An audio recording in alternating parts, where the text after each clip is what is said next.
Hello everyone, welcome to trading mania. तो दोस्तों, आज की जो हमारी वीडियो होने वाली है वो एक मास्टर क्लास है क्रिप्टो करेंसी के ऊपर।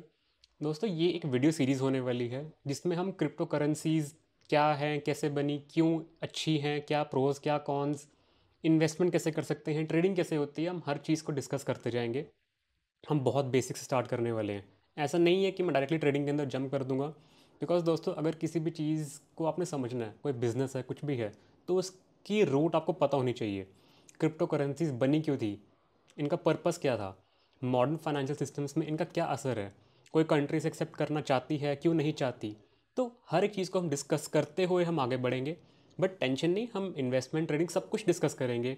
एक्सचेंज में कैसे अकाउंट ओपन करना है, डिसेंट्रलाइज सेंट्रलाइज टेकिंग, हर एक चीज़ को हम डिस्कस करते हुए आगे बढ़ते रहेंगे। तो आज की जो वीडियो है प्योरली बेसिक्स के ऊपर होने वाली है। मैं कुछ भी ज़्यादा डेप्थ में नहीं जाने वाला। जस्ट एक इंट्रोडक्टरी क्लास है कि आप लोग ताकि सारे अवेयर हो पाओ क्रिप्टो करेंसी है क्या। अब बहुत सारे लोग पहले से अवेयर होंगे, तो ये वीडियो उनके लिए नहीं है। बट अगर आपको कोर्स सीखना है कुछ, तो आप ये वीडियो कंटिन्यू कर सकते हैं। एंड दोस्तों, अगर आप हमें सपोर्ट करना चाहते हैं, वीडियो आपको 1% भी अगर लगता है आपने कुछ गेन किया, इससे कोई नॉलेज मिली है, तो प्लीज़ मेरे चैनल को सब्सक्राइब ज़रूर कीजिए। नीचे कमेंट करके बताइए, फीडबैक दीजिए ताकि हम आगे इम्प्रूव कर सकें।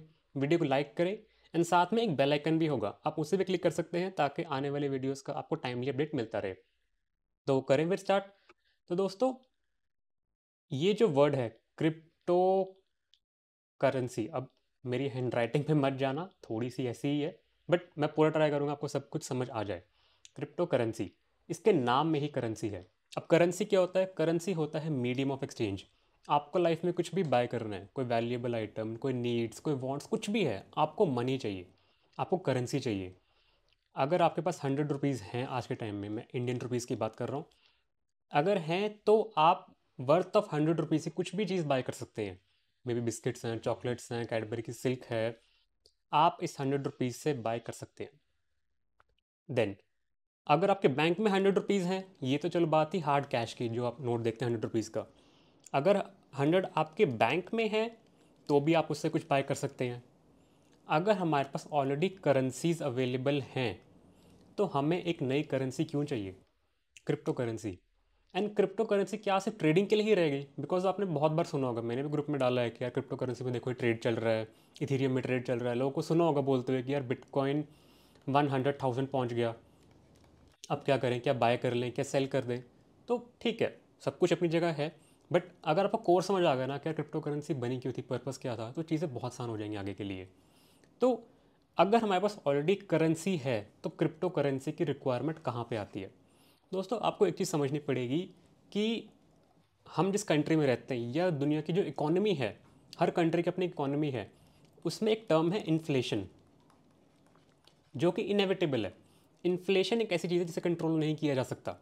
इन्फ्लेशन सिंपल वर्ड्स में अगर आपको समझाऊँ, आज अगर कोई चीज़ 100 रुपीज़ की है, एज्यूम करते हैं कैडबरी की जो सिल्क आती है 100 रुपीज़ है, आपने ऑब्जर्व किया होगा over a time of 1 years 2 years उसकी वैल्यू बढ़ जाती है।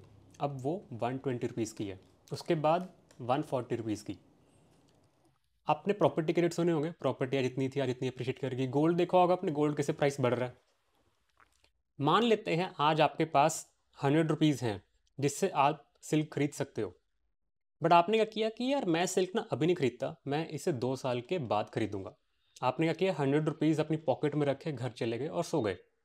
चलो, 2 साल बीत गए, ऐसा नहीं है 2 साल तक सोते रहे आप।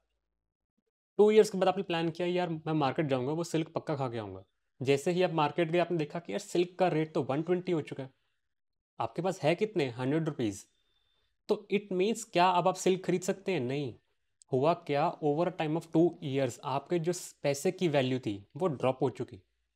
आपकी जो परचेजिंग पावर थी जिसे हम बोलते हैं, वो ड्रॉप हो गई। एंड दोस्तों, ये purchasing power with time drop होती ही जा रही है। अब ये हुई क्यों? इन्फ्लेशन सोसाइटी में आई ही क्यों? सब कुछ सही चल रहा था, मतलब मेरी इनकम थी, 100 रुपये थे, मेरे को सिल्क खरीदनी थी, कंपनी सिल्क बना रही है, तो ये रेट बढ़े क्यों? दोस्तों, इसे बोलते हैं इकोनॉमिक या इन्फ्लेशन की साइकिल, जो कि डिपेंड करती है सप्लाई एंड डिमांड पे।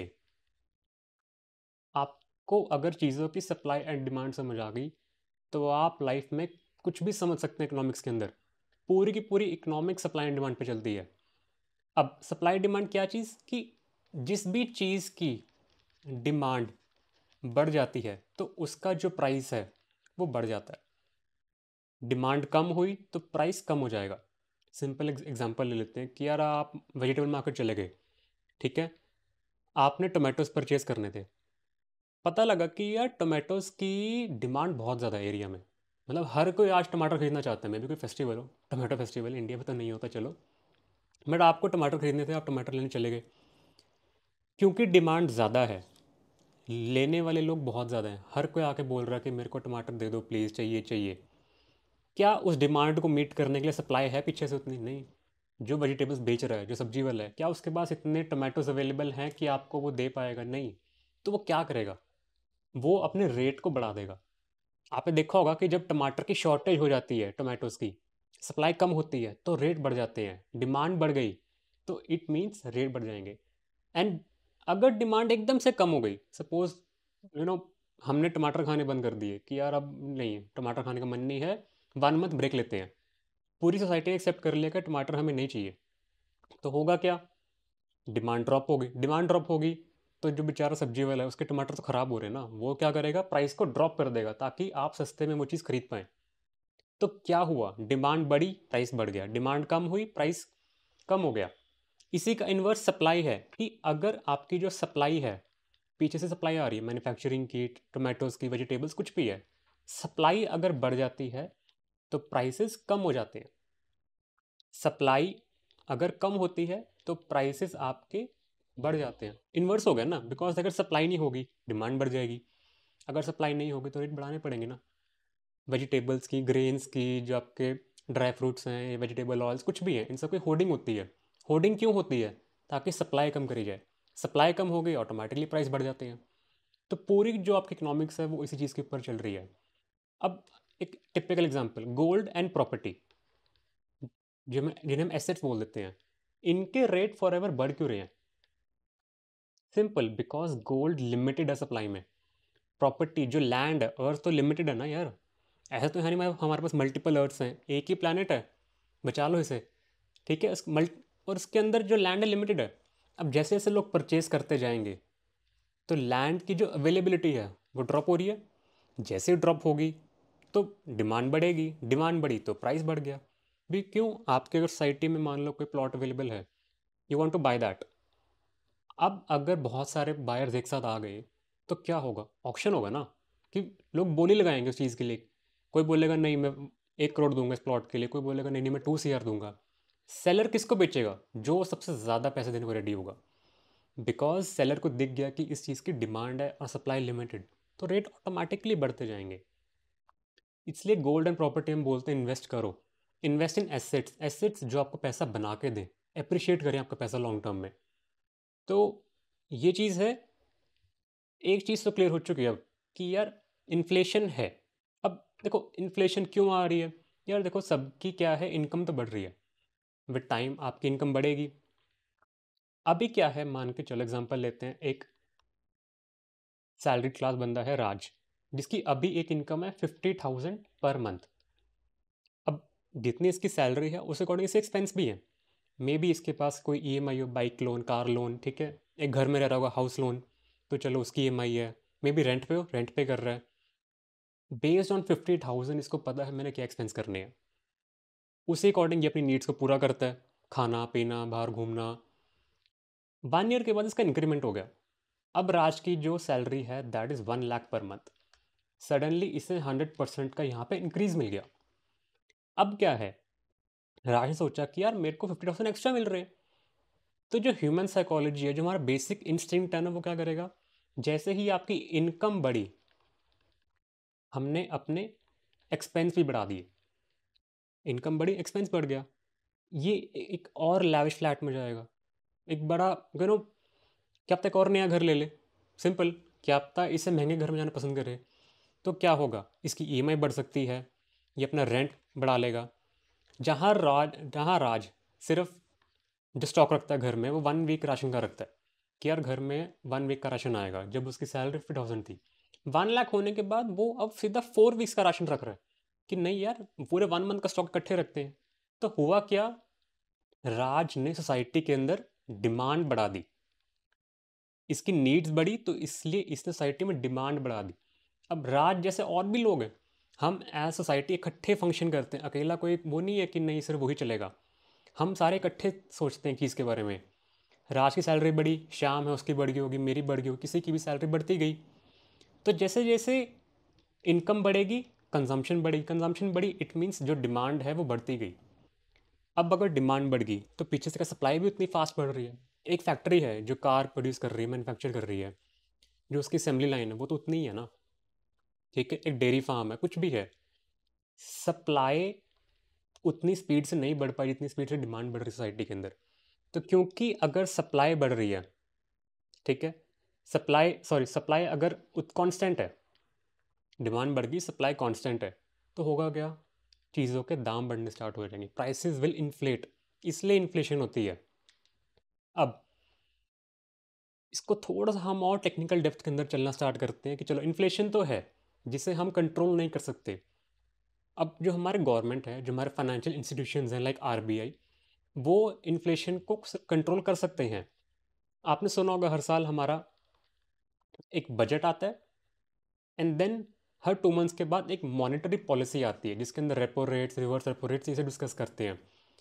बेसिकली ये सब क्या है, जस्ट टू सी कि सोसाइटी में कितनी कंजम्पशन है, कितनी डिमांड है, कितनी सप्लाई, उसके बेस पे परसेंटेज रेट ऑफ इंटरेस्ट को ऊपर नीचे किया जाता है कि अगर मार्केट में इंटरेस्ट रेट बढ़ाएंगे, ठीक है, तो लोग कम पैसा लेंगे, कम पैसा लेंगे बिजनेस कम चलेंगे, कम चलेंगे तो लोग प्रोडक्शन कम होगी, लोगों में परचेसिंग पावर कम होगी।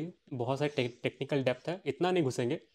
बट आपको बस एक चीज़ समझनी है कि एक सोसाइटी में जब मनी का फ्लो ज़्यादा होता है, मनी का जो इनफ्लो है वो ज़्यादा होता है, ठीक है, तो लोगों की जो परचेजिंग पावर है वो बढ़ जाती है।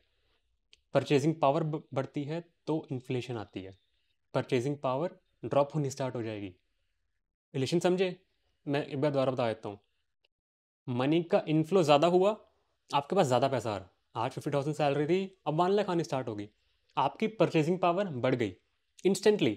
कि अभी यार 1 किलो टमाटर लेते थे, अब ठीक है 10 किलो ले लेते हैं, बिकॉज सैलरी तो ज़्यादा हो ही गई। सबकी बड़ी परचेजिंग पावर, बट सप्लाई बड़ी नहीं, सप्लाई उतनी है इंस्टेंट, तो आपकी परचेजिंग पावर बढ़ जाएगी। बट लॉन्ग रन में क्या इफेक्ट आने वाला है, सप्लाई मीट नहीं हो रही, प्राइसेस भी उसी स्पीड से बढ़ जाएंगे, प्राइसेस स्पीड से बढ़े, आपकी परचेजिंग पावर फिर ड्रॉप हो जाएगी। बिकॉज जहाँ टोमेटोज़ या कोई भी चीज़ पहले 100 रुपीज़ की थी, अब वो 200 की हो चुकी है। तो आई गेस इससे आपको इन्फ्लेशन समझ आ गई होगी। अगर अब भी इन्फ्लेशन आपको समझ नहीं आई तो आप कमेंट करके मेरे को पूछ सकते हैं, मैं ज़रूर आपके डाउट्स क्लियर करूँगा। एंड प्लीज़ इस वीडियो को आप रिवाइंड करके भी देख सकते हैं अगर आपको इन्फ्लेशन समझ नहीं आई। तो चलिए थोड़ा आगे बढ़ते हैं। मनी का जो इन्फ्लो है, हो क्या रहा है, अब जो हमारे पास एक करेंसी है, इसे हम बोल देते हैं फियाट करेंसी। दोस्तों अब जो फियाट है इसको आप याद रखिए, बिकॉज ये मल्टीपल टाइम यूज़ हो सकता है आने वाले टाइम में, आने वाली वीडियोज़ में। अभी फियाट क्या है, हार्ड करेंसी, लोकल करेंसी, आपके पास जो पॉकेट में वॉलेट में कैश रखा हुआ है। फियाट करेंसी समथिंग जो गवर्नमेंट प्रिंट करती है, ठीक है, अभी प्रिंट हो रहा है। अब क्योंकि ये चीज़ प्रिंट हो सकती है तो गवर्नमेंट के पास पूरा कंट्रोल है। गवर्नमेंट एक सेंट्रल अथॉरिटी है, आरबीआई एक सेंट्रल अथॉरिटी है जो कंट्रोल करती है कि यार एक सोसाइटी में, इकोनॉमी में कितना पैसा प्रिंट होना चाहिए। देखो क्वेश्चंस बहुत आते हैं, कभी कभी आपने से भी सुना होगा कि यार government unlimited supply of money क्यों नहीं देती, कि यार पैसा अगर मशीन हमारे पास ही है लीगल वे में, हम पैसा क्यों नहीं प्रिंट कर लेते। जो कहते नहीं है यार हमारी कंट्री में इतने लोअर क्लास लोग हैं, मिडिल क्लास है, सबको 10-10 करोड़ रुपए बांट दो, ठीक है ना, प्रिंट करो 10 करोड़ बांट दो, सब अमीर हो जाएंगे, ये जो डिवाइड है रिच और पुअर का ये ख़त्म हो जाएगा। Basic question. बट इसका आंसर मैंने अभी जस्ट आपको प्रीवियसली बताया, जस्ट अभी 30 सेकेंड्स पहले, कि यार सपोज अगर गवर्नमेंट के पास इतनी पावर है unlimited supply of money print करने की, तो होगा क्या, सोसाइटी में मनी का इन्फ्लो बढ़ गया, इन्फ्लो बढ़ा तो हुआ क्या, आपकी परचेसिंग पावर बढ़ जाएगी। जो एक मिडिल क्लास बंदा है, लोअर क्लास है, उसको आप 10 CR इकट्ठे दे दो प्रिंट करके, वो करेगा क्या, वो बाहर जाएगा और परचेजिंग स्टार्ट कर देगा। जब बहुत सारे लोग ऐसे सेम हरकत करेंगे तो होगा क्या, चीज़ों की डिमांड बढ़ेगी, सप्लाई उतनी है नहीं, अगर सप्लाई नहीं है तो इन द एंड प्राइसेस भी तो उतनी फास्ट बढ़ जाएंगे। ले दे के हम कहाँ पहुँच जाएंगे, ले दे के हम फिर से ही इन्फ्लेशन पे आ जाएंगे। Printing money is not a solution. कि आप कोई सोच रहे हो ना कि यार मनी प्रिंट करो बांट दो, ठीक है ना, तो सबको पैसा मिल जाएगा इक्वल। इन्फ्लेशन भी तो तभी आ जाएगी ना, परचेजिंग पावर बढ़ेगी, बट क्या पीछे सप्लाई बढ़ रही है? इतने सारे लोग जब कार एक साथ लेंगे, जब कार ही नहीं बन रही इतनी, तो कैसे पूरा होगा यार? तो ये जो मनी है ना, ये जो प्रिंट हो रहा है, गवर्नमेंट के पास पूरा कंट्रोल है इस चीज़ का। इसकी कोई लिमिट नहीं है। अब देखो इंटरनली बहुत रूल्स हैं। आरबीआई है, हमारे बैंकिंग इंस्टीट्यूशंस हैं, जैसे यूएस में आपकी एफएडी है, फेड, जो डिसीजन लेती है बैंकिंग के रिलेटेड। इन सब का काम ये है कि यार इनके पास जो पीछे गोल्ड रिजर्व रखा है ना, उसके बेस पे ये मनी को प्रिंट करते हैं। बहुत कंट्रीज बोलते हैं कि यार अगर आपके पास गोल्ड का जो रिजर्व है, इनके जो लॉकर हैं बड़े बड़े, कि अगर एक कंट्री के पास गोल्ड ज़्यादा है तो वो उतनी करेंसी उतना मनी प्रिंट कर सकता है। बिकॉज देखो जो पेपर करेंसी है उसको बैकिंग चाहिए। आप ऐसे ही कोई शीट पे जाके लिख नहीं सकते कि यार ये पेपर करेंसी है, इसे यूज़ कर लो। अगर मैं मनी की सप्लाई बढ़ा रहा हूँ सोसाइटी में, मतलब मेरे पास पीछे रिजर्व भी होना चाहिए ना उतना गोल्ड का। बट चेक कौन कर रहा है? आपने कभी क्वेश्चन किया कि हमारे पास कितना गोल्ड रिजर्व है? आपने आरबीआई की हेडलाइंस चेक करी है कि कितना गोल्ड रिजर्व है हमारे पास? नहीं। एक कंट्री पे कितना रिजर्व गोल्ड है हमें नहीं पता। तो एक डाउट जाएगा कि यार ठीक है, कंट्री के पास फुल पावर है, जितना मर्जी प्रिंट करो पैसा, ठीक है, हमारे इम्पोर्ट्स हैं एक्सपोर्ट्स हैं, सबको पूरा करना है। May be government is printing money, हमें क्या पता पीछे उतना गोल्ड रिजर्व है कि नहीं है। हम फॉरेन बैंक से लोन ले लेते हैं, आईएमएफ वगैरह से, क्योंकि सोसाइटी में पैसा चाहिए। बट अगर पीछे उतना गोल्ड नहीं है, तो ये जो एक्स्ट्रा मनी आ रहा है ये क्यों आ रहा है? जस्ट टू मेक श्योर ताकि सोसाइटी में लिक्विडिटी मेंटेन रहे, ट्रेड ईजी हो। बट प्रॉब्लम कहाँ पे आ रही है? वही इन्फ्लेशन। क्योंकि ये मनी लिक अनलिमिटेड सप्लाई में है तो इसलिए इन्फ्लेशन हो रही है। एंड इसका सारा कंट्रोल किसके पास है? एक सेंट्रल अथॉरिटी, गवर्नमेंट के पास। तो माइंड में थॉट आया कि यार अगर करेंसी लिमिटेड कर दें। आई नो देखो इन्फ्लेशन का टॉपिक थोड़ा लंबा हो गया, बट ये टॉपिक आपके लिए समझना बहुत ज़रूरी है अगर आप क्रिप्टो करेंसी के अंदर पूरी मास्टरी हासिल करनी है। बिकॉज देखो ट्रेडिंग करने में अभी आपको अकाउंट खुलवा के दे दूंगा, उसका कोई फ़ायदा नहीं है जब तक आपको ये समझ नहीं आएगा क्रिप्टो करेंसी एक्चुअल में इंक्रीज़ क्यों हो रही है। ये जो बिटकॉइन की हम बातें कर रहे हैं, इसका प्राइस आज इतना क्यों पहुंच गया। अगर आपको इकोनॉमिक्स समझ आ गई तो आप किसी भी ऐसे क्लास में काम कर सकते हो, चाहे वो इंडियन स्टॉक मार्केट हो, फॉरेक्स हो, क्रिप्टो, कुछ भी हो, ठीक है। तो एक करेंसी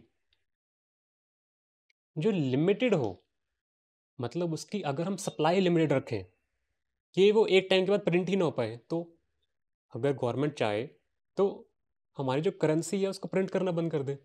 स्कैरसिटी आएगी, परचेसिंग पावर ड्रॉप हो जाएगी, डिमांड सप्लाई मीट हो जाएंगी। एंड सेकंड, एक सेंट्रल अथॉरिटी की बजाय हर किसी के पास पावर आ जाए डिसीजन मेकिंग की। तो इसलिए इन्वेंशन हुआ क्रिप्टो करेंसी का। एक करेंसी जो सेफ हो, डिसीजन मेकिंग में हेल्प करे, जो लिमिटेड हो सप्लाई में। एंड इसके अंदर जो आपकी फर्स्ट क्रिप्टो करेंसी बनी थी दैट वाज बिटकॉइन। ऑलमोस्ट सबको ये नाम फेमिलियर होगा। 2008 में bitcoin was invented and inventor name Satoshi Nakamoto. अब ये सातोशी था कौन, क्या है, ये आज तक मिस्ट्री है, किसी को नहीं पता लग पाया। Over a period of time बहुत सारी मिस्ट्रीज, कॉन्स्पिरेसी थ्योरीज थी बाहर आई कि यार सातोशी ये है, कोई लंदन का है, कोई चाइना का है, ग्रुप ऑफ कंपनीज है। बट रियल आइडेंटिटी किसी को नहीं पता कि हो is Satoshi Nakamoto.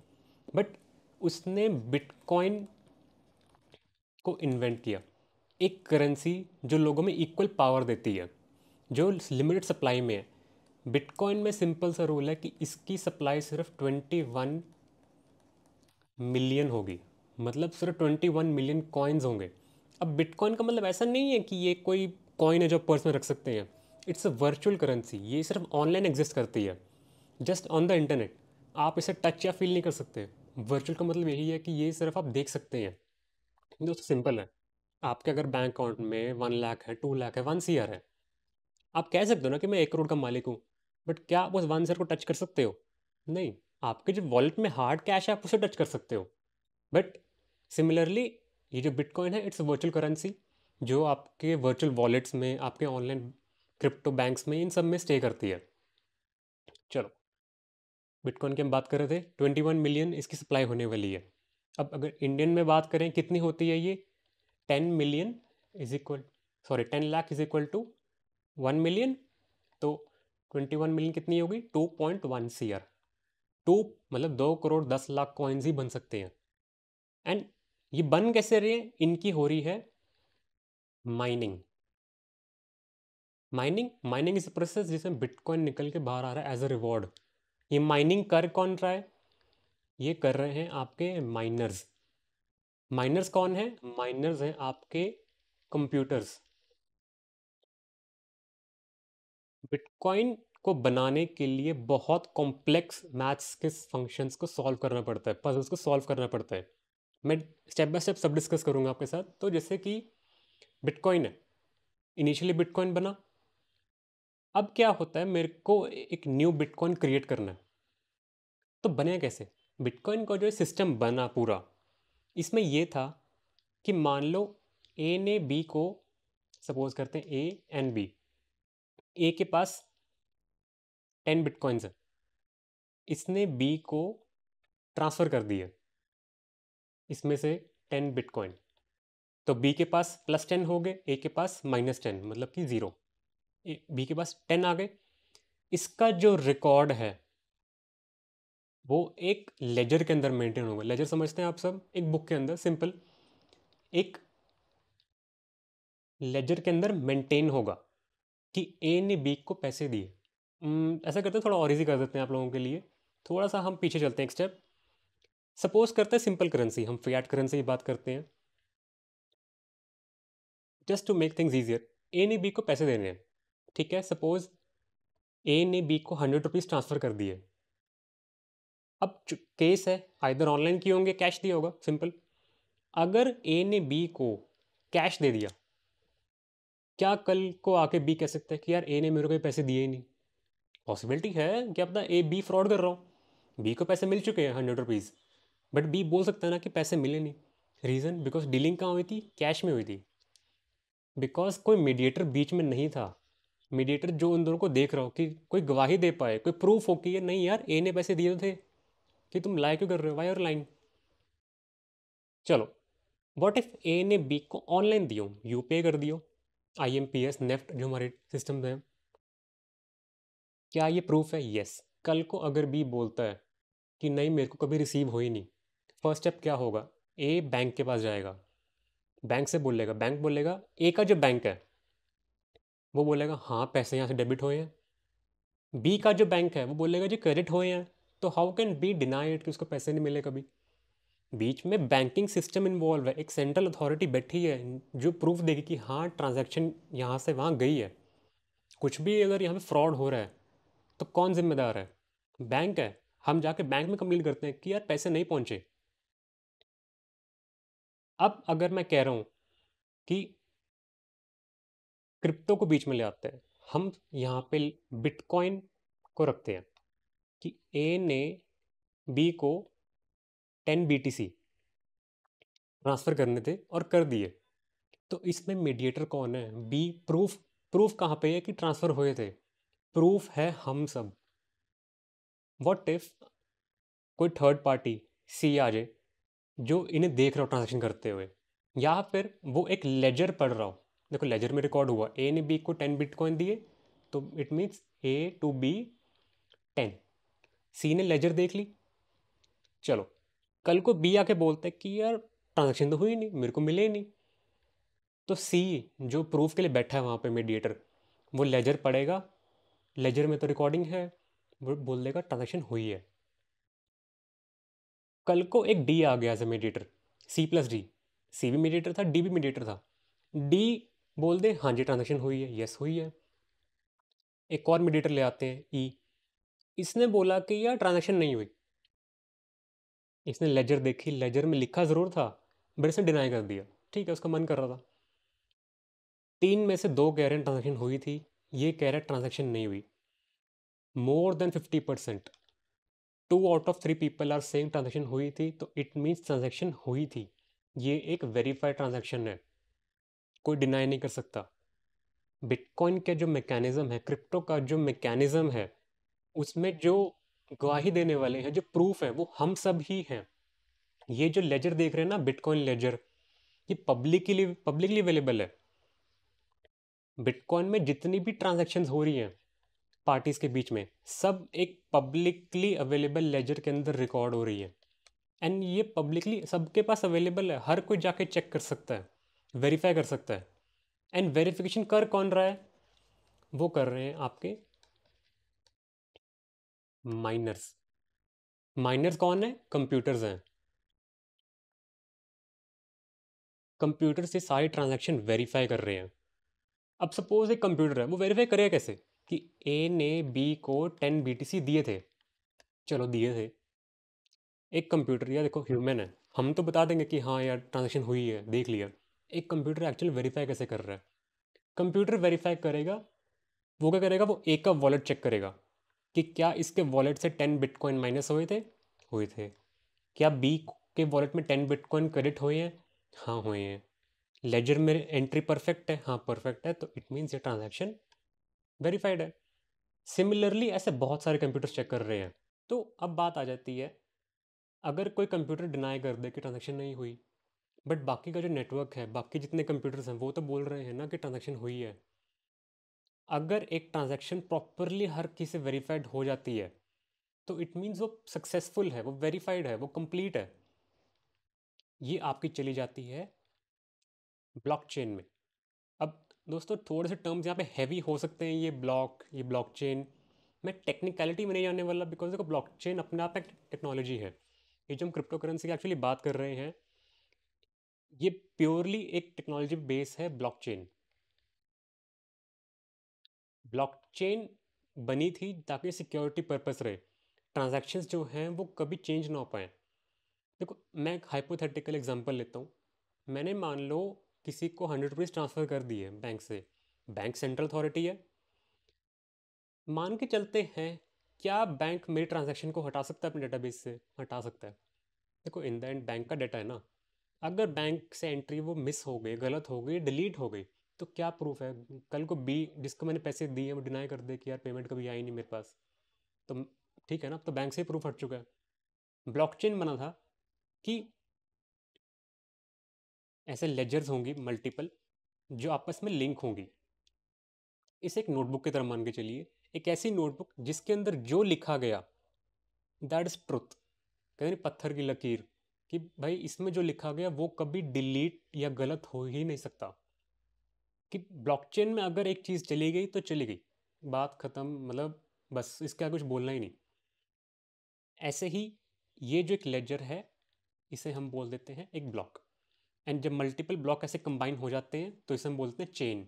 Multiple pages एक नोटबुक की तरह मान लीजिए, नोटबुक आपकी ब्लॉकचेन है, एंड उसका एक पेज आपका एक ब्लॉक है जिसके अंदर ट्रांजैक्शंस हैं। अब ब्लॉकचेन के अंदर आप कुछ भी डाटा डाल सकते हैं। ट्रांजैक्शन का डाटा हो गया, कोई प्रॉपर्टी का डाटा हो गया। प्रॉपर्टी का डाटा कैसे? मान के चलिए अभी क्या होते हैं, आपको जितने प्रॉपर्टी डॉक्यूमेंट्स हैं ऑफलाइन ही होते हैं, कि यार ये जो लैंड है पहले किसका था, फिर किसको मिला, किसका था।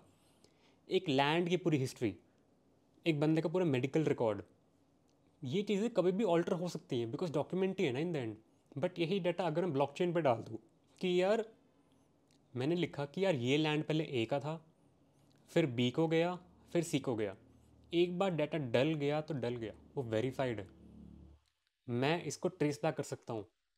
10 साल के बाद मेरे को अगर लैंड की हिस्ट्री चेक करनी है, तो मेरे को देखना है कि यार अच्छा ब्लॉक में लिखा है पहले सी का था, फिर कि पहले ए का था, फिर बी का, फिर सी का। ब्लॉकचेन का ये फ़ायदा हुआ कि ये इम्यूटेबल है। इम्यूटेबल का मतलब क्या हुआ कि ये कभी चेंज नहीं हो सकता, जो लिखा गया वो लिखा गया।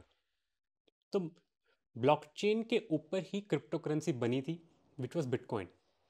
बिटकॉइन की जो ट्रांजैक्शंस हैं वो एक ब्लॉक के अंदर रहती हैं, एक पब्लिकली अवेलेबल लेजर के अंदर होती है, जिनको माइनर्स वेरीफाई कर रहे हैं,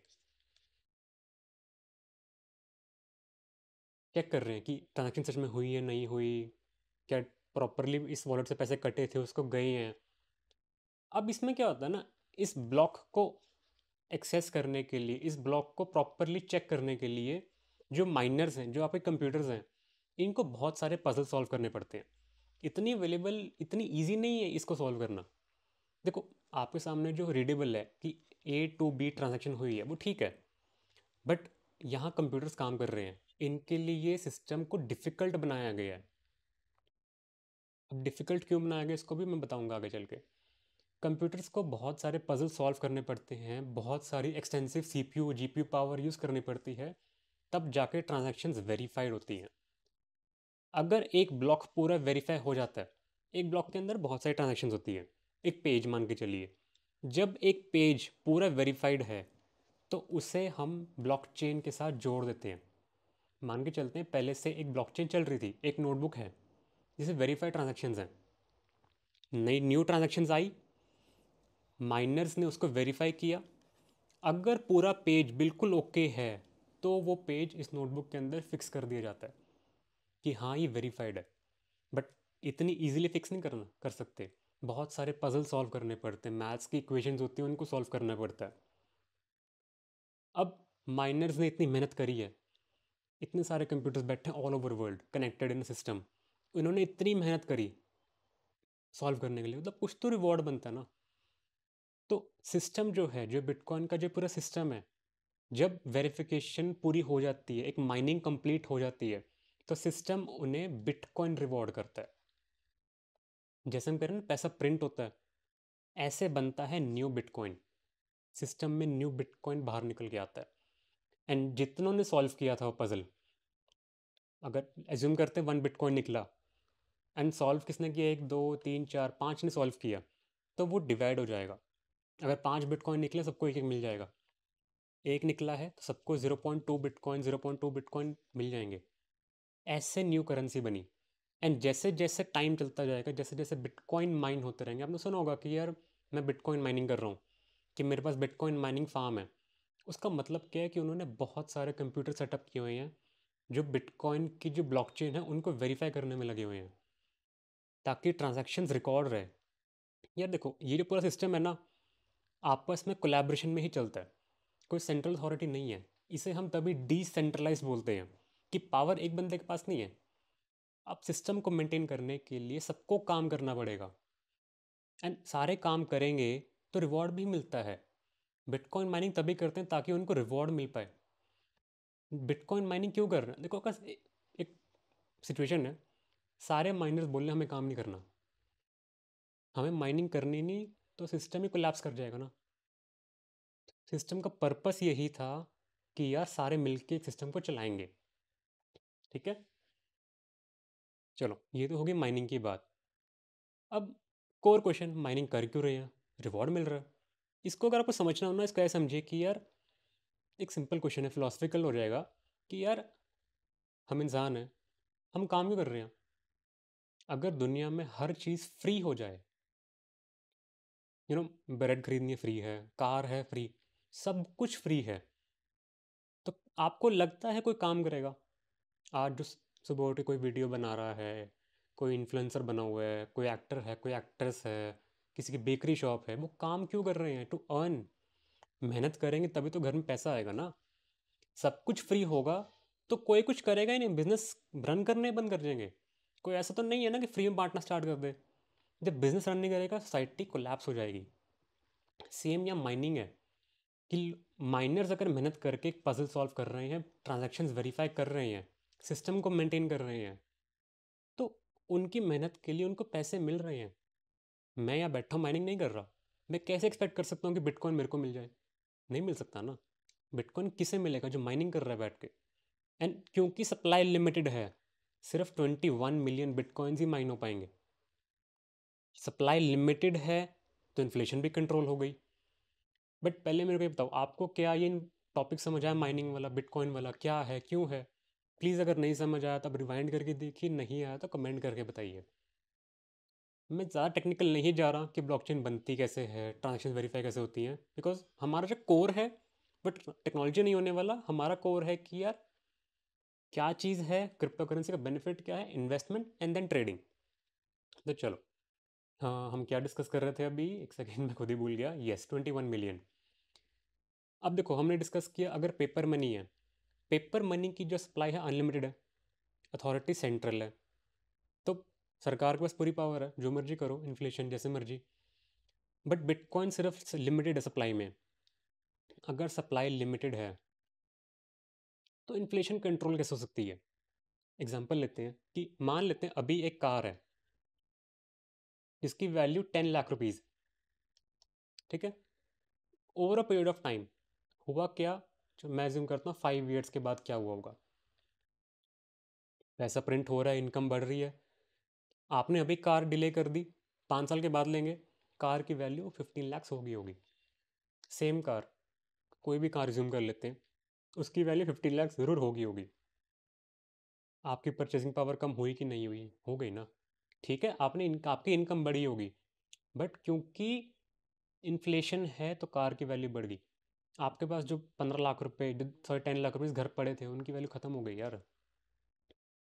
अब कोई बोलेगा एफडी में रख देते, चलो ठीक है, वो सेपरेट केसेस हैं। यही मैं एग्जांपल लेता हूँ, अगर एक इकोनॉमी में बिटकॉइन एज अ करेंसीज हो रहा होता। अब मैं यहाँ पे करेंसी रिप्लेस की बात नहीं कर रहा। एज्यूम ये सिनेरियो था जब हम इंडियन रुपीज़, हमारी जो सेंट्रल अथॉरिटी की करेंसी है, उसको यूज़ कर रहे हैं। एंड ये है अगर हम एक बिटकॉइन यूज़ करते हैं एज अ करेंसी। देखो करेंसी क्या है, ये जो आपको वॉलेट पे पैसा रखा हुआ है, हम सब ने मिलकर डिसाइड किया इसको एज अ करेंसी यूज़ करना है, गवर्नमेंट डिसाइड किया तो यूज़ कर रहे हैं ना। जिस दिन गवर्नमेंट ने बोल दिया करेंसी की वैल्यू ज़ीरो है, वो ज़ीरो है। आपने देखा होगा आपके जो नोट 100 रुपीज़ का, उस पर लिखा होगा ना कि यार मैं धारक को 100 रुपये देने का वचन देता हूँ, I promise to bear 100 rupees. वो क्या है, गवर्नमेंट आपको प्रॉमिस दे रही है कि ये जो एक नोट है इसकी वैल्यू 100 रुपीज़ है। वो एक प्रॉमिस है। प्रॉमिस रिवोक भी हो सकता है। आपने देखा होगा 2016 में डी वो आई थी, क्या डिमोनेटाइजेशन क्या था, 1000 रुपीज़ की जो प्रॉमिस थी वो ख़त्म कर दी। आपके पास जो नोट पड़े हैं वो कागज़ का टुकड़ा है बस अब एक।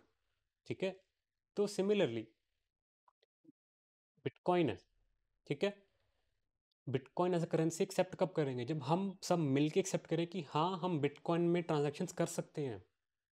आपके जो लोकल शॉप है, कल को आप वहाँ जाके अगर शॉपकीपर बोले कि यार मैं पेमेंट बिटकॉइन में लेने को रेडी हूँ, तो आप भी उसे बिटकॉइन में देने को रेडी होंगे ना। ठीक है, पब्लिकली ही एक्सेप्ट होएगी वो चीज़ें। चलो एज्यूम करते हैं कार की जो वैल्यू है, मैं बोल देता हूँ 10 BTC है, कि 10 बिटकॉइंस में यार कार आ जाती है अभी के टाइम पे। 5 ईयर्स डाउन द लाइन, ठीक है, 10 bitcoin equivalent to 10 lakh rupees. ठीक है, अभी ये मान के चलते हैं, प्रैक्टिकल नहीं है बट अभी मान लो कि 10 lakh is equal to 10 bitcoin. क्योंकि सप्लाई लिमिटेड थी, सिर्फ उतने ही कॉइन बनने थे। जिस चीज़ की सप्लाई कम होती है तो उसकी क्या होती है, वैल्यू बढ़ जाती है। ओवर टाइम इन कॉइन्स की जो वैल्यू है वो भी बढ़ गई होगी। आज अगर 10 lakh is equal to 10 BTC है, 5 साल के बाद 10 BTC will be equal to 15 lakhs. उनकी भी वैल्यू बढ़ी है बिकॉज सप्लाई लिमिटेड थी, समझे। अब अगर वैल्यू बढ़ गई तो 5 साल के बाद क्या मैं कार खरीद पाऊंगा? यस, खरीद पाऊंगा। चलो मैं कहता हूँ कार का प्राइस ही बढ़ गया होगा, कार का प्राइस 15 लैक्स हो गया होगा, विच इज़ इक्विवेलेंट टू कितना, 10 BTC। मेरी जेब में जो पैसे रखे हैं वो कितने थे, 10 BTC। क्या कार परचेज कर सकता हूँ? यस, मैं कार परचेज कर सकता हूँ। तो हुआ क्या, एक ऐसी करेंसी जिसकी सप्लाई लिमिटेड थी, वो वैल्यू उसकी अप्रिशिएट हुई, वो वैल्यू डिप्रिशिएट नहीं हुई। बट जो मेरे पास घर में कैश रखा हुआ अभी, जो हमारा इंडियन रुपीज़ है, उसकी वैल्यू गिर रही है बिकॉज वो लिमिटेड नहीं है सप्लाई में, वो अनलिमिटेड है। अनलिमिटेड है, इनकम बढ़ेगी। लिमिटेड है, सप्लाई नहीं है।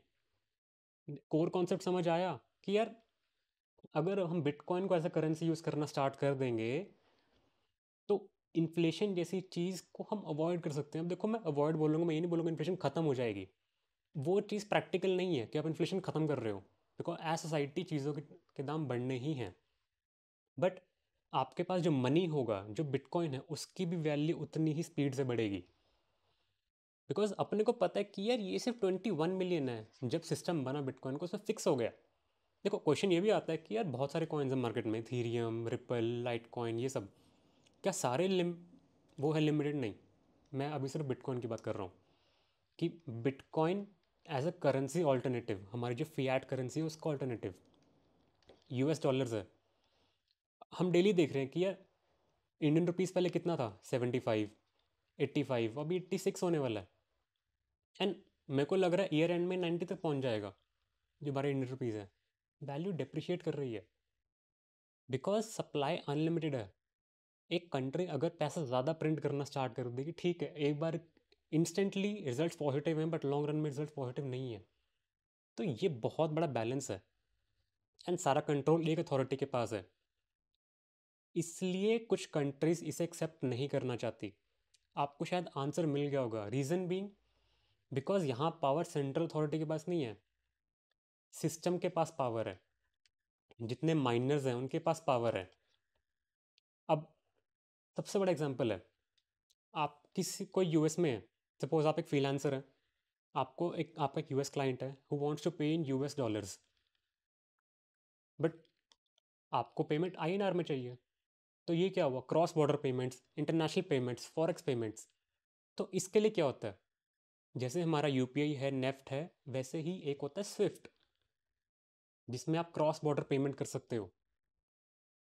इसमें क्या होगा, जो बंदा यूएस डॉलर सेंड करेगा वो मल्टीपल बैंक्स इन्वॉल्व होते हैं बीच में। पहले पेमेंट एक बैंक पे जाएगी, then second third bank, then आपके लोकल बैंक। बीच में इतने इंटरमीडियरीज हैं कि चार्जेस बहुत ज़्यादा हाई हैं। मैं आपको अगर थोड़ा रफ आइडिया दूँ तो एक सिर्फ ट्रांजैक्शंस में अप्रॉक्सीमेटली $60 तो आपकी फ़ीस चली जाती है। ये क्यों है? बिकॉज यहाँ पे इंटरमीडियरीज इन्वॉल्व हैं, because they are verifying transactions, इसलिए they are charging you fees. But यही अगर बिटकॉइन होता, अगर वर्ल्ड वाइड बिटकॉइन एक लीगल टेंडर होता, एक एक्सेप्टेड करेंसी होती, यूएस में जो क्लाइंट है वो आपको बिटकॉइन डायरेक्टली सेंड कर सकता है। जितने बैंकिंग सिस्टम था इन्वॉल्व बीच में सब खत्म। इसलिए कुछ कंट्रीज एक्सेप्ट नहीं कर रही कि यार बिटकॉइन को लीगल किया जाए या क्रिप्टो करेंसी को लीगल किया जाए, बिकॉज उनके हाथ से पावर जा सकती है। देखो ये टॉपिक थोड़ा कंट्रोवर्शियल हो सकता है, मैं तभी इसमें इतना डीप नहीं जाऊंगा, बट मैं आपको जैसे एक ओवरव्यू दे रहा हूँ कि देखो इंडिया एज अ कंट्री अभी तक क्रिप्टो पे प्रॉपर रूल्स क्यों नहीं बना पाई, बिकॉज यूएस है, पेमेंट डायरेक्टली आपको रिसीव होगी। 10 BTC, 10 BTC डायरेक्ट ट्रांसफर हो गए ना, बैंकिंग सिस्टम बीच में इन्वॉल्व हुआ ही नहीं। बात आएगी टैक्सेशन की। देखो आप पे टैक्स क्यों लग रहा है, आप पे जो इनकम टैक्स है, because government can monitor your money. आपके बैंक अकाउंट्स में मॉनिटर हो सकते हैं कि यार कितनी इनकम है बताओ, उस अकॉर्डिंग टैक्स है। आप नहीं रिपोर्ट करोगे पेनल्टी है। बट अगर बिटकॉइन ट्रांसफ़र हो रहा है, पीयर टू पीयर बोलते हैं हम इसे, कि डायरेक्टली अगर ट्रांसफ़र हो रहा है, तो जब किसी को पता ही नहीं है, पब्लिकली अवेलेबल लेजर में है, तो how can government tax you? Taxation कैसे आएगी, यही तो प्रॉब्लम है सारी। बिकॉज एक कंट्री की गवर्नमेंट डरी हुई है कि यार अगर ट्रांजैक्शन इतनी ईजी हो गई जिसमें बैंकिंग इन्वॉल्व नहीं है, बैंकिंग सिस्टम क्रिपल हो सकता है, सारा कोलैप्स कर जाएगा। एंड आपकी जो इनकम हुई है गवर्नमेंट को कैसे पता? बिकॉज बिटकॉइन में जो ट्रांजेक्शन हो रही है, through wallet to wallet, and wallet किसका है कोई नहीं पता। बिकॉज ऐसा नहीं है, देखो बिटकॉइन जब मैं ट्रांसफ़र करना है, मान लो मैंने आपको 10 बिटकॉइन ट्रांसफ़र करने हैं, मैं कोई यहाँ पे आपका पैन नंबर या फिर मोबाइल नंबर डाल रहा, मेरे को जस्ट आपका एक वॉलेट का एड्रेस चाहिए जो कि बहुत बड़ा है। वो कुछ ऐसे होगा 0x7 8 9, पता लंबा लंबा अल्फ़ा न्यूमेरिक। ये डालना, आपको पेमेंट मिल जाएगी। मैंने वापस करनी है, आपका एड्रेस लूँगा, मैं डाल दूँगा। गवर्नमेंट कैन नॉट ट्रैक ये वॉलेट किसका है, कितनी इनकम करी इस बंदे ने, कितना टैक्स लगाए। देखो अब ये जो थॉट्स हैं, ठीक है, आई एग्री, कहीं ना कहीं डिफ़िकल्ट हैं, बट इम्पॉसिबल नहीं है। देखो अगर गवर्नमेंट चाहे तो दे कैन वर्क कोलैबोरेटली। मैं ये नहीं कह रहा कि क्रिप्टो करेंसी आनी चाहिए, कि यही हो फियाट करेंसी ख़त्म कर दो, बट एक हाइब्रिड मॉडल वर्क कर सकता है। एक साइटी इसे यूज़ कर सकती है। देखो क्रिप्टो करेंसी के बेनिफिट्स हैं, बिकॉज ये लिमिटेड है तो इन्फ्लेशन कंट्रोल की जा सकती है। सिक्योरिटी है, बिकॉज जो ब्लॉकचेन है उसमें अगर एक बार डाटा चला गया, वो परमानेंट है वहाँ पे, इम्यूटेबल है, सब कुछ सेफ है। ठीक है, ट्रांसपेरेंसी है, क्रॉस बॉर्डर पेमेंट्स आपकी ईजी हो जाएंगी। मेरा ज़्यादा फोकस क्रॉस बॉर्डर पेमेंट्स पे ही है। चलो ठीक है, आपने अगर किसको पैसे सेंड करने इन ओन कंट्री, यूपीआई अवेलेबल है, कर दो। But what about cross border payments? आपने यहाँ बैठे बैठे पैसे दुबई सेंड करना है, नहीं पॉसिबल। एंड यही एक प्रॉब्लम गवर्नमेंट फेस कर रही है कि अगर क्रॉस बॉर्डर पेमेंट्स इतनी ईजी हो गई, तो आपको पता होगा कि यार ये जो हवाला वगैरह है, जो पीछे मिडिल मैन होते हैं, ये क्राइम बढ़ सकते हैं कि फंडिंग कहाँ से आ रही है कंट्री के अंदर। तो आई एक्सेप्ट चैलेंजेस बहुत सारे हैं क्रिप्टो करेंसी को अडॉप्ट करने के, बट ये बहुत गलत है कि क्रिप्टो करेंसी के ऊपर प्रॉपर रेगुलेशंस नहीं आ रही कोई। बिकॉज आपको इसे एज अ टेक्नोलॉजी समझना पड़ेगा। इसलिए अब बहुत तरह के क्रिप्टो करेंसीज हैं। एक हम डिस्कस कर लिया बिटकॉइंस, देन एक आता है आपका इथीरियम, ठीक है, देन आपका रिपल, एक्सआरपी, ठीक है, बहुत सारे। अब आपने सुना होगा इलोन मस्क का डोज कॉइन।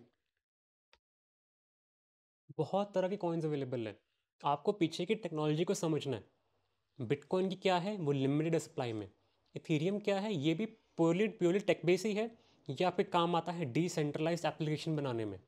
अब डिसेंट्रलाइज एप्लीकेशंस क्या है, मैं ज़्यादा उसमें इतना नहीं घुसने वाला, बट हर एक चीज़ के पीछे कुछ ना कुछ टेक्नोलॉजी है, उस टेक्नोलॉजी की वैल्यू है। हम ये डिनाई नहीं कर सकते कि यार ये तो जस्ट एक होवाक्स है। इट्स नॉट अ होवाक्स, कोई गलत चीज़ नहीं है ये। अगर आप चीज़ों को समझते हैं तो फ़ायदा है ना। इसलिए बिटकॉइन में एज अ इन्वेस्टमेंट, इथीरियम में एज अ इन्वेस्टमेंट करी जा रही है, ट्रेडिंग बाद में है। अब दुबई जैसी country, they are working on the hybrid model. उनकी फियाट करेंसी भी है dirham, and they have adopted bitcoin also, bitcoins. कि दुबई में सिस्टम ऐसा हो जाएगा, आपको मान लो रेजिडेंशियल वहाँ पे लैंड परचेज करना है, कार परचेज करनी है, डायरेक्टली आप बिटकॉइन वगैरह में परचेज कर सकते हो। ईजी है, because they know the power of this crypto currency. तो ये है एक्चुअल में क्रिप्टो करेंसी। इसका आई गेस आपको अगर कुछ भी समझ आया तो प्लीज़ वीडियो को लाइक ज़रूर करें। एंड बात आ गई यार इन्वेस्टमेंट पॉइंट ऑफ व्यू से क्या है। देखो, आपको सिंपल चीज़ समझनी है कि जो भी चीज़ लिमिटेड है सप्लाई में, हर कोई चाहता है मेरे पास हो। सीधी चीज़, एप्पल का आईफोन है, कुछ भी है, अगर सप्लाई लिमिटेड है, एक ब्रांड वैल्यू है, तो हम उसके लिए एक प्रीमियम पे करने के लिए रेडी होते हैं। क्योंकि बिटकॉइन लिमिटेड है सप्लाई में, हमें पता है इसका फ्यूचर स्कोप क्या है, तो उसका जो प्राइस है वो बढ़ता जा रहा है। ठीक है, बिटकॉइन फुली अडॉप्ट नहीं हुआ सोसाइटी के अंदर अभी, बट हमने क्या किया, इसको यूएस डॉलर से लिंक कर दिया कि यार देखो, बिटकॉइन लेने का तरीका क्या था, माइन। बट हर कोई माइन नहीं कर सकता ना यार। देखो, हर कोई कह रहा है कि मेरे को मेहनत नहीं करनी, तो कुछ ऐसा चीज़ नहीं हो सकता कि यार तेरे पास बिटकॉइन है तो मेरे को दे दे, बदले में फियाट करेंसी ले ले। फॉर टाइम बिंग, जब तक सोसाइटी बिटकॉइन को प्योरली अडेप्ट नहीं कर लेती, फियाट करेंसी ख़त्म कर देती, अगर एक हाइब्रिड अप्रोच चल रही है, तो मैं बिटकॉइन किसी और से परचेज कर लेता हूँ। एंड क्योंकि मेरे पास बिटकॉइन है, मैंने देख लिया कि यार लिमिटेड सप्लाई में, मैंने क्या किया, मैंने बोल दिया चल ठीक है, 1 बिटकॉइन की वैल्यू $10, एग्जाम्पल। सिमिलरली सप्लाई कम है, एंड जैसे जैसे बिटकॉइन की माइनिंग बढ़ती जाएगी, बिटकॉइन निकलने और कम होते जाएंगे। कि इट्स बेसिकली रेट कि बिटकॉइन कैसे निकल रहे हैं, वो जो स्पीड है बिटकॉइन निकलने की वो कम होती जाएगी, और भी जैसे जैसे कम हो रही है इसका रेट बढ़ेगा, बिकॉज इसकी डिमांड बढ़ रही है। कंट्रीज आर सीइंग, कंट्रीज अपने बिटकॉइन के रिजर्व बनाने स्टार्ट कर चुकी है। मैं जस्ट कल ही एक फ़ोटो देख रहा था कि US has the biggest reserve of BTC. हमारे जो हमारी जो नेबरिंग कंट्री है भूटान, उसने भी बिटकॉइन का अपना एक रिजर्व बनाना स्टार्ट कर दिया, because these countries know the power of bitcoin. अब देखो, फिलोसफिकल बातें करनी है तो अगर होल सिस्टम डिसाइड्स कि हमें बिटकॉइन को यूज़ नहीं करना, तो सिस्टम कोलैप्स है, ख़त्म। फिर तो फियाट पे काम करो, आपकी लाइफ चलती रहेगी, आपको कोई फ़र्क नहीं, वीडियो भूल जाओ। बट अगर बाकी कंट्रीज अडॉप्ट करने को रेडी है, यूएस अडॉप्ट करने को रेडी है, दुबई अडॉप्ट कर चुके हैं, रशिया सोच रहा है, चाइना प्लान कर रहा है, तो जो कंट्री इससे पीछे रह गई ना, जो इसने रेगुलेशंस नहीं बनाई, वो आगे चल के उसके लिए दिक्कत होने वाली है। बिकॉज पहले भी ऐसे ही हुआ था, जिस कंट्री के पास गोल्ड का रिजर्व ज़्यादा था, that was super power. US को सुपर पावर क्यों बोलते हैं? बिकॉज उसके पास गोल्ड का रिजर्व मैक्सिमम था एक टाइम पे। सेम केस आने वाले टाइम में आने वाला है, 5 years डाउन द लाइन। अगर एक कंट्री ने क्रिप्टो के ऊपर प्रॉपर रेगुलेशंस नहीं बनाई, अडॉप्ट नहीं किया, तो वो बहुत पीछे हो जाएगी। अब डाउन द लाइन एग्जैक्टली क्या होता है, ठीक है, नहीं पता, ये जस्ट मेरी विजन है, जस्ट हमारी सिचुएशंस है, एग्जांपल्स हैं कि क्या हो सकता है।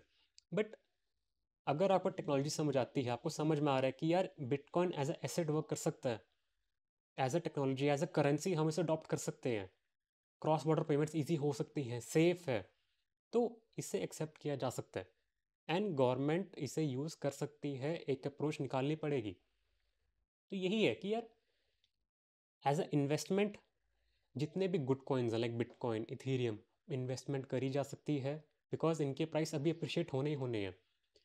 बिटकॉइन 1 लाख रीच कर चुका है, विच मीन्स 100,000। ये 200,000 भी पहुंचेगा, 500,000 भी पहुंचेगा टाइम पे। एंड तब हम क्या सोचेंगे कि यार काश पहले ले लिया होता। 2000 आई गेस 4, नहीं सॉरी, 2013 12 तक it was merely just near to $10। किसी ने सोचा था कि यार ये इतना बड़ा बन जाएगा? कौन सा एसेट क्लास इतना ज़्यादा रिटर्न देगा आपको? तो इसको एज ए इन्वेस्टमेंट सोचना है तो think it as a asset class, क्योंकि सप्लाई लिमिटेड है। ठीक है। तो दोस्तों ये थी हमारी एक इंट्रोडक्टरी सेशन की what is crypto currency. I guess आपको ये वीडियो अच्छी लगी हो। अगर वीडियो में कुछ भी डाउट आता है तो आप रिवाइंड करके देखिए, स्टिल नहीं समझ आता आप मेरे को कमेंट करके बता सकते हैं।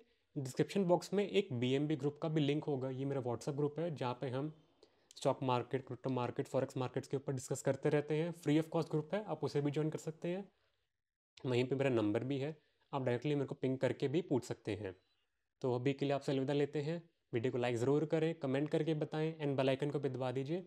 अभी के लिए thank you so much, have a nice day.